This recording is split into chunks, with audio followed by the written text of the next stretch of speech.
तो महाप्रलय के बाद अब उत्तराखंड में महामारी का खतरा है। उधर केदारनाथ से जिंदा लौटने और दिल्ली के अस्पताल में 6 दिनों तक इलाज कराने के बाद बिहार के पूर्व मंत्री अश्विनी चौबे जब अपनों के बीच पटना पहुंचे तो आंखों से आंसू बहने लगे और फपक फपक कर वो रो पड़े।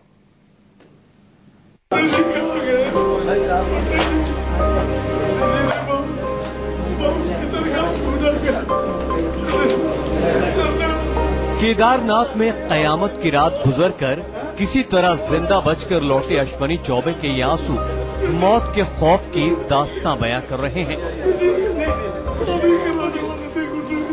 केदारनाथ में मची तबाही का मंजर इनकी आंखों में आज भी रह रह कर जिंदा हो उठता है और मौत के वो पल रुला देते हैं। जिंदा बचने की खुशी आंसू बनकर छलक उठती है। केदारनाथ से जिंदा लौटने और दिल्ली के अस्पताल में 6 दिनों तक इलाज कराने के बाद बिहार के पूर्व मंत्री अश्विनी चौबे जब अपनों के बीच पटना पहुंचे तो आंखों से आंसू बहने लगे और फपक कर रो पड़े। केदारनाथ की कयामत भरी उस रात में जिसने अपनी आंखों के सामने हजारों लाशें देखी हो, जिसने लाशों के ढेर पर रातें गुजारी हो, वो भला खौफ के उन पलों को जहन से निकालना भी चाहे तो बेहद मुश्किल है। हम लोग किसी तरह इन बच्चों को जान वहाँ से कमरों से निकाल के अपने किसी तरह से भागे। थोड़ी ही देर में मकान 30 सेकंड के अंदर ध्वस्त हो गया। हादसे के वक्त अश्विनी चौबे अपने परिवार के साथ 4 धाम की यात्रा पर थे। तबाही में चौबे के 2 रिश्तेदारों की मौत हो गई है, जबकि इनके 3 बॉडीगार्ड समेत 5 लोगों का अब तक कोई अता पता नहीं है।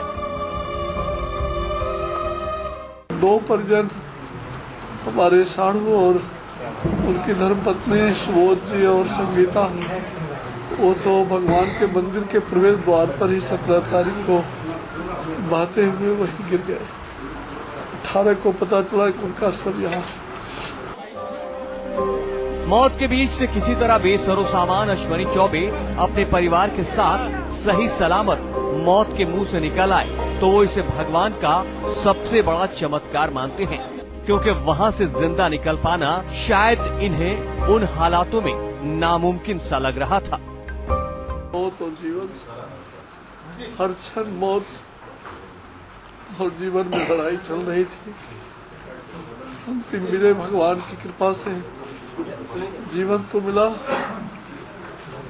जो विभत्स दृश्य, जो कारुणिक दृश्य, शायद इस प्रकार की स्थिति यह महाप्रलय था। उत्तराखंड से लौटने के बाद वो पिछले 6 दिनों से दिल्ली के एक अस्पताल में भर्ती थे। बुधवार को जब वो पटना पहुंचे, लोगों से बातचीत करते हुए उन्हें मौत का वो मंजर याद आ गया और फपक फपक कर रो पड़े।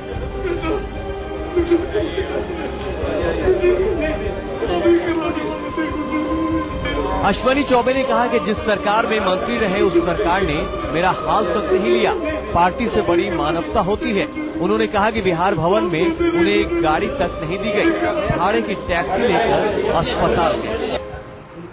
कोई मानवता नाम की चीज नहीं, इतनी संवेदनहीनता, सरकार की इतनी अकर्मण्यता अगर उत्तराखंड और केंद्र सरकार की रही, जिस सरकार के हम मंत्री थे, जिस नाते में गया था, हमारी कोई खोज खबर किसी भी सरकार ने नहीं ली। केदारनाथ में आए कुदरत की तबाही का मंजर जिसने भी अपनी आंखों से देखा है, जिसने मौत का बेहद करीब से सामना किया है, जिसने लाशों को खिलौनों की तरह पानी में बहते देखा है, वो खौफ का मंजर जिसे भी जब जब याद आएगा, कयामत का वो पल शायद यूं ही रुलाएगा।